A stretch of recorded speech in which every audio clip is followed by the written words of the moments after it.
Ernesto, a gente estava falando muito dessa situação atual que a gente está vivendo no Brasil.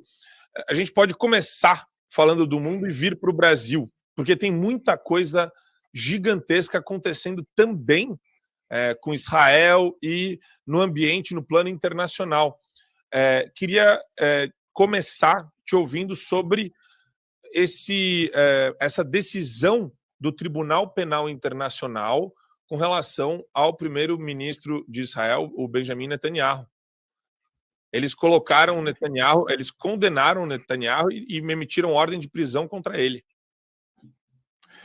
Então, o Tribunal Penal Internacional faz parte do sistema das Nações Unidas, o sistema ONU, que é um sistema que, infelizmente, depois de ter permitido a criação do Estado de Israel, né, e do Estado palestino lá atrás, né, os palestinos é que não quiseram, na ocasião, nos anos 40, mas enfim, depois de ter permitido a criação do Estado de Israel, poucos anos depois começou, por influência da União Soviética e do bloco comunista na época, começou a querer invalidar, deslegitimar o Estado de Israel, isso desde os anos 60, né?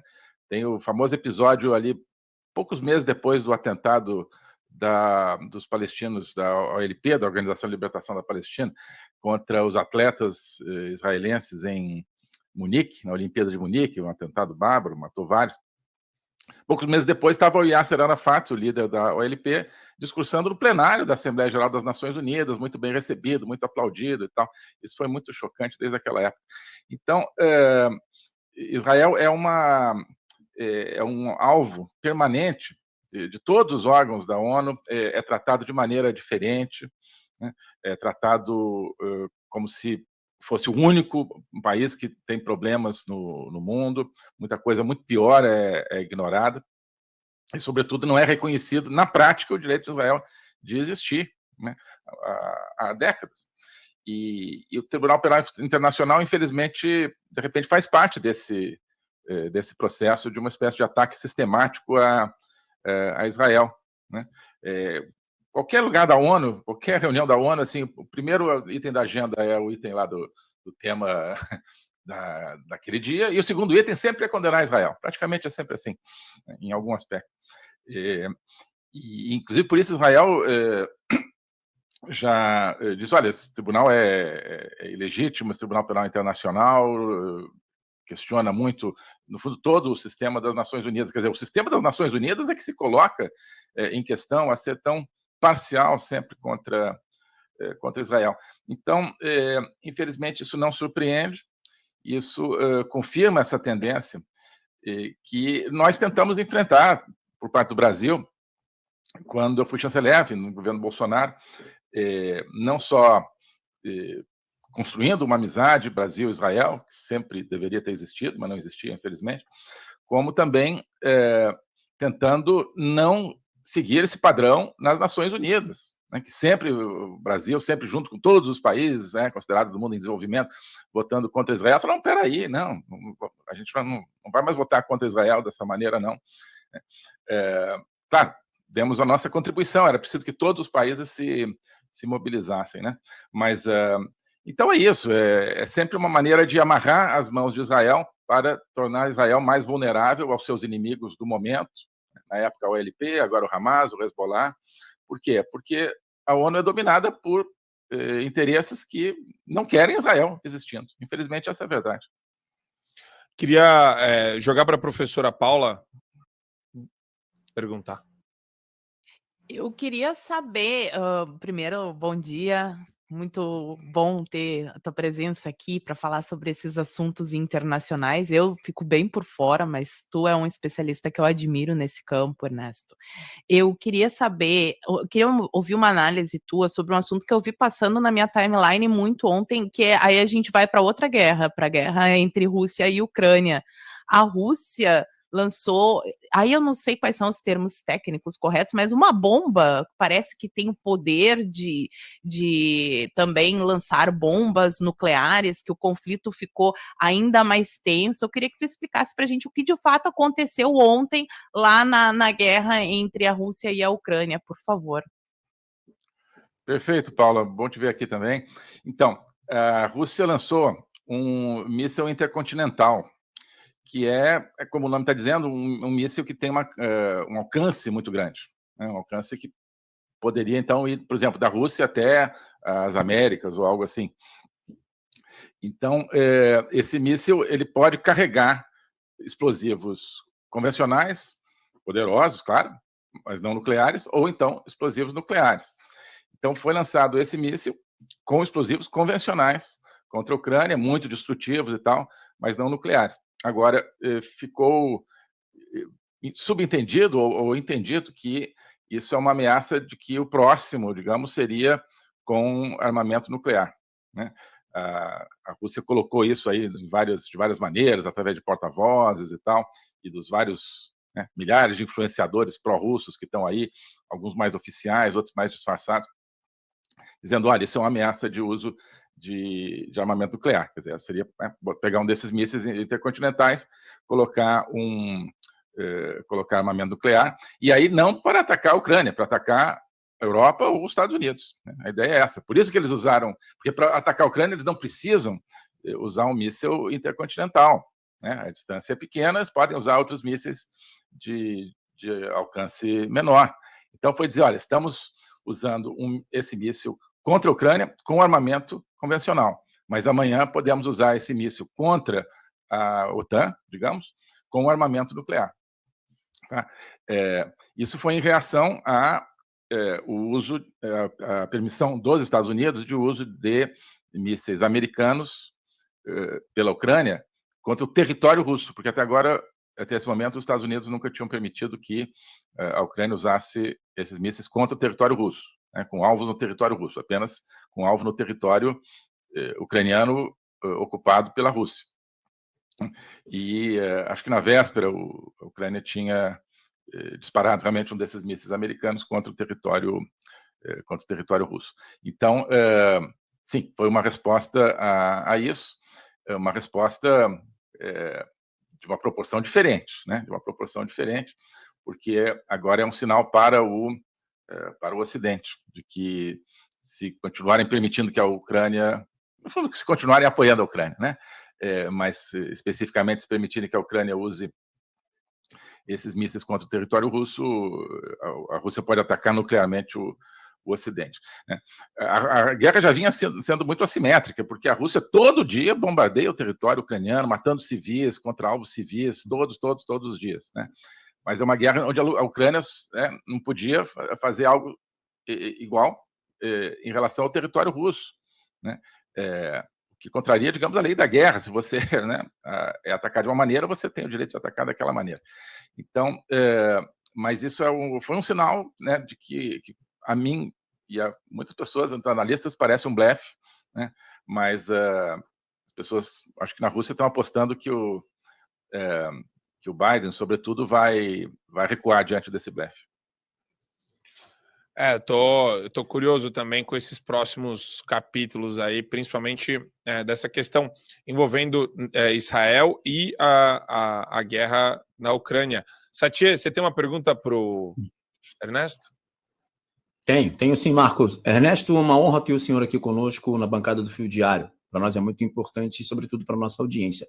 Ernesto, aqui há alguns dias atrás, na cidade do Rio de Janeiro, sediou o G20, onde líderes mundiais vieram aqui para discutir aquela discussão de sempre, né, de clima e soluções climáticas. É importante dizer que todos eles vieram com seus jatinhos, o aeroporto foi fechado, todos eles queimaram combustíveis fósseis para estar aqui, numa plena hipocrisia. Mas não é disso que eu quero falar.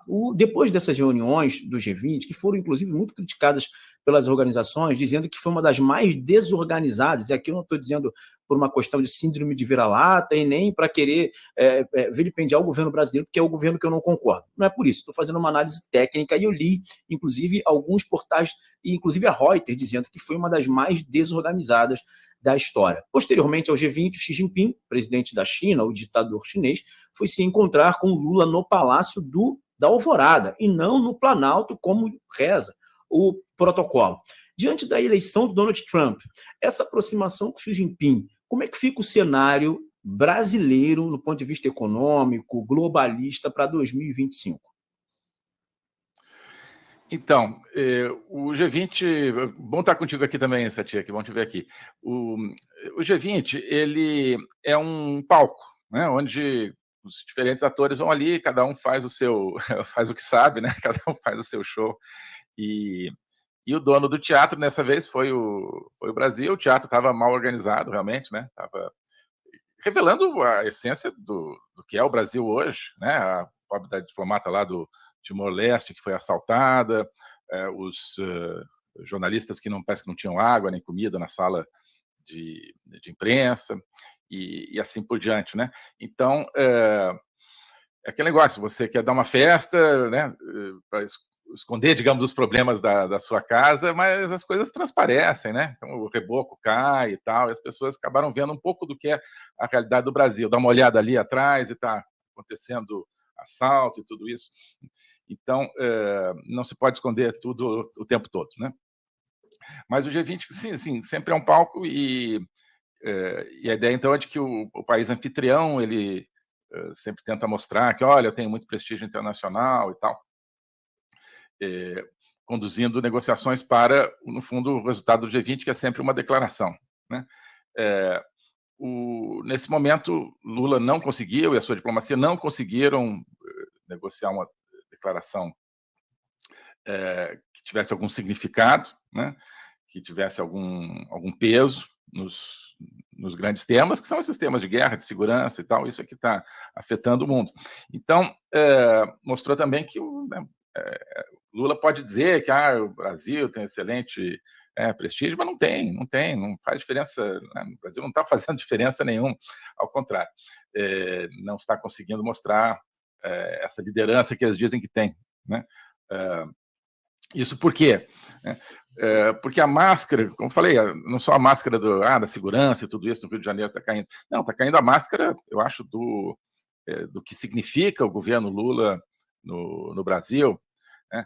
Lula guarda de tempos anteriores, né, a meu ver, injustamente, um prestígio, que é um cara que pensava nos pobres e no meio ambiente também, que hoje conta muito, mas esse verniz está completamente gasto, e as pessoas, né, no mundo inteiro, claro, não sabem tanto sobre o Brasil quanto nós, mas estão vendo as coisas que estão acontecendo, estão vendo as barbaridades que estão acontecendo em termos de institucionalidade, em termos de corruptos sendo soltos, traficantes sendo soltos, esse tipo de coisa. O Brasil, né, se afastou da OCDE, por exemplo, isso é um sinal também de que, olha, a OCDE, no fundo, entre outras coisas, é um mecanismo de combate à corrupção. Então, o Brasil não quer mecanismos internacionais de combate à corrupção. Tudo isso contou para esse clima triste, assim, justamente de fim de festa no G20, né? Saiu pela culatra a ideia de mostrar liderança. Não mostrou liderança em termos de concluir uma declaração. E o que mostrou? Mostrou que o Brasil, no fundo, com a visita depois do Xi Jinping, gosta mesmo desse padrão, do padrão China, do padrão totalitário. Quer dizer, é como quase que o G20 tenha sido uma preliminar do que realmente contava para o Brasil, que foi a visita do Xi Jinping, que as pessoas chamaram, né, o Xi Jinping tomando posse do governo brasileiro, e foi um pouco isso. Então, se alguém tinha alguma dúvida também sobre de que lado está o Brasil nessa grande luta que existe hoje, entre totalitarismo e liberdade, acho que não saíram mais com muita dúvida, não. Viram que o Brasil é isso aí, um país que hoje não tem capacidade diplomática, não tem capacidade organizacional, né? Está empobrecido, está com a economia arrasada e se entregando para a grande superpotência totalitária que é a China. Eu quero aproveitar, muito legal ouvir isso do Ernesto, porque eu fico pensando, né? Eu fico pensando em tudo que está acontecendo no Brasil, e assim, é uma coisa muito louca. A gente mal saiu do G20, a gente já está, assim, esse negócio do indiciamento de 37 pessoas, né? O Bolsonaro junto, e tudo que está acontecendo, Adriles, queria também deixar aberto para você, não precisa perguntar só sobre Israel ou sobre questões internacionais. Pode ficar à vontade para perguntar sobre o tema que você quiser. Muitíssimo bom dia. Eu queria fazer uma pergunta até mais complexa. Pegando esse caso da ONU, de querer prender o Netanyahu por estar defendendo o seu país, tentando se defender de movimentos terroristas. Eu queria fazer uma pergunta mais complexa para o senhor. Muito se crê, a ONU, ela percebe o mundo como uma espécie de democracia de vozes. Não dá certo por uma razão muito simples. A maioria do mundo é uma porcaria. São tiranias, são países totalitários, são países que não respeitam direitos humanos. Daqui a pouco a gente vai falar de uma pauta que o Irã está querendo colocar mulher em instituto de saúde pública porque não quer se vestir daquela forma de burca ou coisa do tipo assim. Os globalistas são burros, eles querem fazer... Eu me submeteria a um governo global se esse governo fosse democrático, se ele fosse complacente aos direitos humanos. Mas qual que é a dos globalistas? Eles querem fazer o mundo em que equiparam Israel ao Hamas, a China aos Estados Unidos. Que tipo de governo global seria esse em que você abraça ditaduras totalitárias, movimentos terroristas, que você relativiza movimentos de países democráticos que querem se defender? Qual que é o fulcro desse globalismo? É uma coisa esquizofrênica mesmo? É uma coisa burra? Ou é uma coisa essencialmente mal? O que eles querem? Que tipo de governança global parece que eles querem? Oi, Adriles. É algo mal, é algo conscientemente mal. Como eu falei, desde os anos 60, 70, a ONU é cada vez mais dominada pelo bloco comunista. Na ocasião, liderado pela União Soviética, já com a China comunista, e hoje, sobretudo, pela China comunista. Então, a ideia basicamente é o seguinte, é retirar poder de países nacionais, sobretudo, né, dos grandes países democráticos, transferi-lo para uma instância multilateral, com a desculpa de, olha, precisamos soluções globais para temas globais, então você não pode decidir nada aí na sua capital, né? Tudo tem que ser decidido aqui no plano internacional. E nesse plano internacional, se fosse um plano neutro, já estaria ruim, porque a maioria das decisões acho que tem que ser tomadas nacionalmente. Mas se fosse neutro, bom, né, você poderia entender, mas não é. É um plano dominado pelos interesses chineses, russos também, dos totalitários, iranianos, né, e assim por diante. Então, é uma grande máquina de desdemocratização do mundo, porque você enfraquece os países democráticos e fortalece os países totalitários, com uma desculpa bacaninha de que é para ter soluções globais, né? Na verdade, para ter soluções pró-totalitárias. Você olha a Agenda 2030, não tem nada ali que fale de democracia ou de liberdade, de promoção de democracia ou de liberdade. Nada, né? O que Milei chamou a atenção.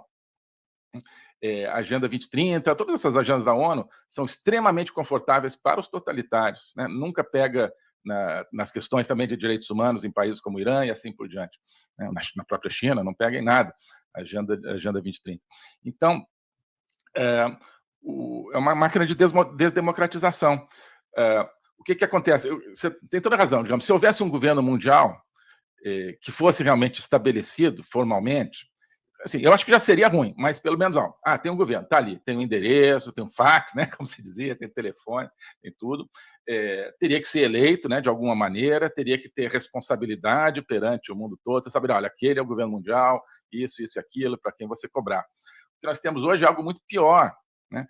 É uma espécie de governo nebuloso, porque os temas são tirados dos países individuais, sobretudo dos países democráticos, e levados para uma coisa que, na verdade, você não sabe como decide, né? Com a ideia de que tem que formar um consenso, não pode ser assim, tem que ser... Mas quem que disse? Não, existe um consenso e tal. E esse consenso, você nunca chega nele. Então, você não sabe onde ele está, você não tem como cobrar. E o que é mais perverso, digamos, é que isso muitas vezes é feito, precisamos de democracia global, né? Olha, como é que você vai construir uma democracia global com base no poder de países totalitários? Se esses países não só têm assento, mas têm assento predominante nesse mecanismo. Então, é quase uma piada dizer que você colocar mais poder na ONU é tornar o mundo mais democrático. E quem que manda na ONU? São países totalitários, né? Então, é uma máquina de você tirar o poder das pessoas. Olha, o que já acontece em miniatura na União Europeia. Então, as pessoas elegem seus governos, e seus governos nacionais decidem cada vez menos. É tudo decidido por Bruxelas, pela União Europeia, que não é eleito, né? Então, no mundo, basicamente, é isso, né?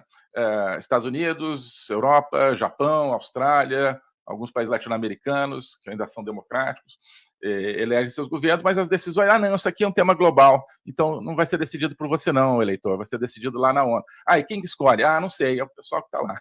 Entendeu? E aí você tocou num tema muito interessante, o Irã, né?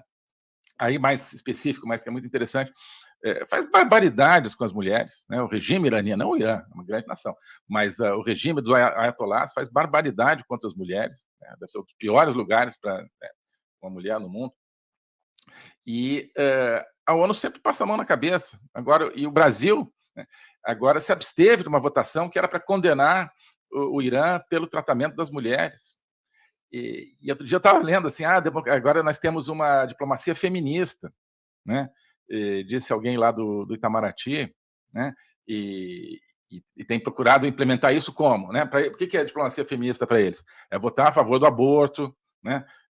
Ou a favor de tudo que seja uma máscara de aborto indiscriminado, né? Agora, então, tá bem, isso é feminismo?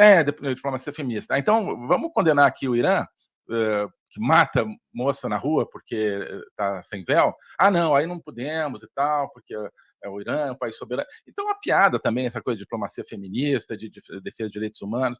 Defesa de direitos humanos só de quem é seu inimigo, de quem é seu amigo. Ninguém nessa diplomacia brasileira está preocupado com direitos humanos na China, na Rússia, no Irã. E, Ernesto, isso daí acontece no plano internacional e no plano nacional. Claro. Se você não é da patota, se você não é do grupinho, se você não é do grupelho, você... Direitos e garantias fundamentais. Que papo estranho é esse?